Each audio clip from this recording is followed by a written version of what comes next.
Hello viewer, আসসালামু আলাইকুম। কেমন আছেন সবাই? নিশ্চয়ই ভালো আছেন। আজকে আপনাদেরকে দেখাবো সুজির চমচম।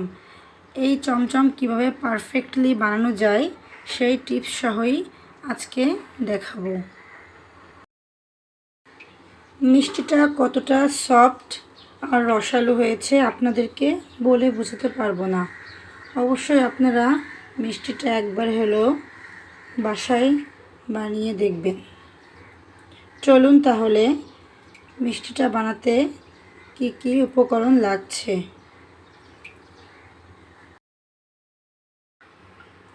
এখানে আমি নিয়েছি 1 কাপ চিনি, 1 কাপ সুজি ও 1 কাপ থেকে একটু বেশি দুধ। আমি এখানে লিকুইড দুধ নিয়েছি, আপনারা যে কোনো তরল দুধই নিতে পারবেন। আরও নিয়েছি 2 টেবিল চামচ চিনি। আর এখানে নিয়েছি একটা ডিম, পরবর্তীতে খামি তৈরির জন্য ডিমটা লাগবে। এখন আমি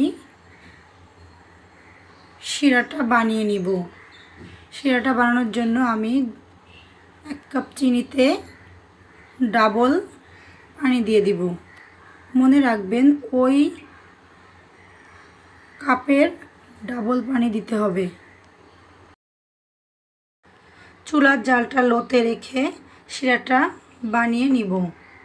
এখন দিয়ে দেব একটা এলাচ। শিরাটা কিন্তু খুব বেশি ঘন বা পাতলা হবে না।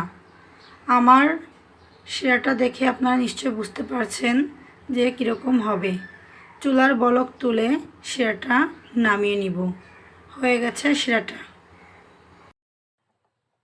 এখন দিয়ে দিচ্ছি একটা পাতিলে 1 কাপ দুধ। দুধটা দেওয়ার পরে দিয়ে দিব বাটার অথবা ঘি।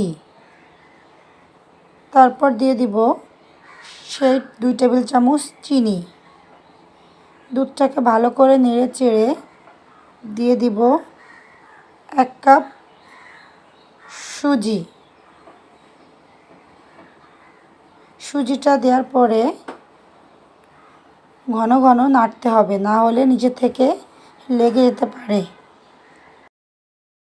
আরও দিয়েছি 1 চিমটি লবণ। এভাবে বারবার করে নেড়ে সুজির খামিটা বানিয়ে নিব। এখানে 1 কাপ সুজির জন্য আমি এক্সট্রা আর কোনো পানি ব্যবহার করব না। খামিটা প্রায় হয়ে আসছে, এটা শক্ত হওয়া পর্যন্ত অপেক্ষা করব।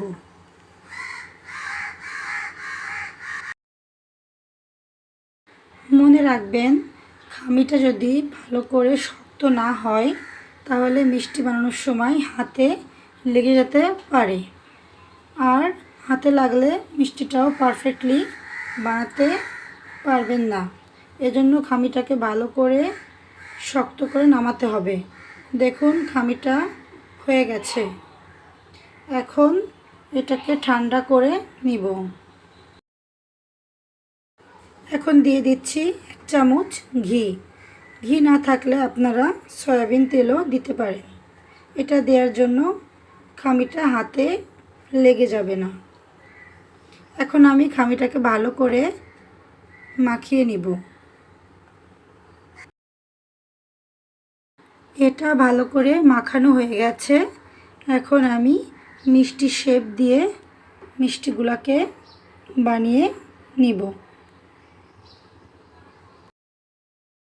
দেখুন 2 হাতের তালুতে লম্বা শেপ দিয়ে চমচমগুলা বানিয়ে নিচ্ছি। এভাবে আমি সবগুলা মিষ্টি একে একে বানিয়ে নিয়েছি।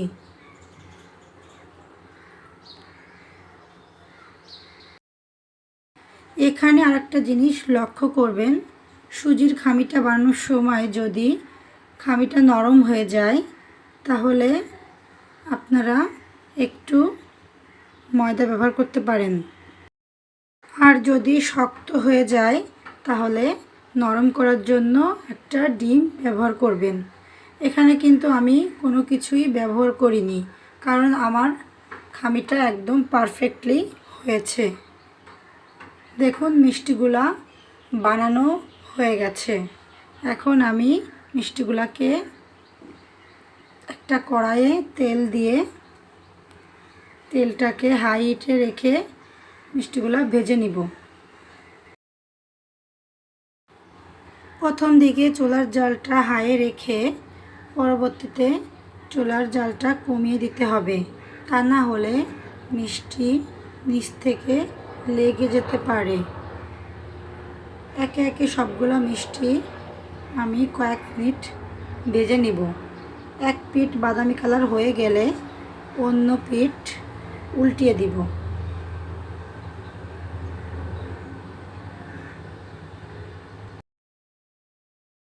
দেখুন মিষ্টিগুলা ভাজার পরে মিষ্টিটা ফুলে উঠেছে।